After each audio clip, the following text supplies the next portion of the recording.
વિજયાદશમી એટલે અસત્ય પર સત્યનો વિજય. દાહોદમાં હર્ષોલ્લાસ સાથે તહેવારની ઉજવણી કરવામાં આવી હતી અને ઠેર ઠેર રાવણના પૂતળાનું દહન કરવામાં આવ્યું હતું.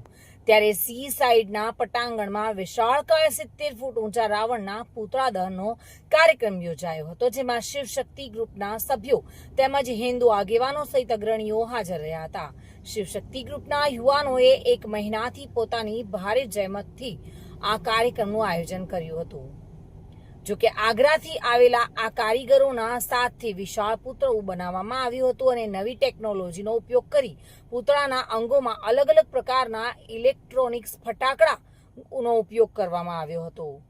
ભવ્ય આતિશબાજી અને જય શ્રી રામના જયઘોષથી વાતાવરણ ગુંજી ઉઠ્યું હતું.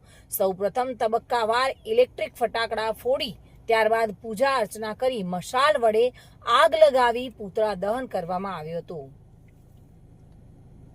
પરેલ 4 રસ્તા પર વિસ્તારમાં પણ ભવ્ય રાવણના પૂતળા દહન કરવામાં આવ્યું હતું. જોકે ભવ્ય પૂતળા દહનના કાર્યક્રમને નિહાળવા માટે મોટી સંખ્યામાં લોકો ઉમટી પડ્યા હતા. જલેબી ફાફડાની મિજબાની માણી દશેરા પર્વની શહેરવાસીઓએ પણ ઉજવણી કરી હતી. તો બીજી શહેર તરફ સિદ્ધેશ્વરી સોસાયટી, ગુજરાતી વાડ, પરેલ વિસ્તાર, ગોદી રોડ, ગોવિંદનગર જેવા વિસ્તારોમાં રાત્રિના સમયે અલગ અલગ જગ્યાએ રાવણ દહનનો કાર્યક્રમ પણ યોજાયો હતો. સુરેશ કાપડિયા સાથે bureau report, today Gujarati news.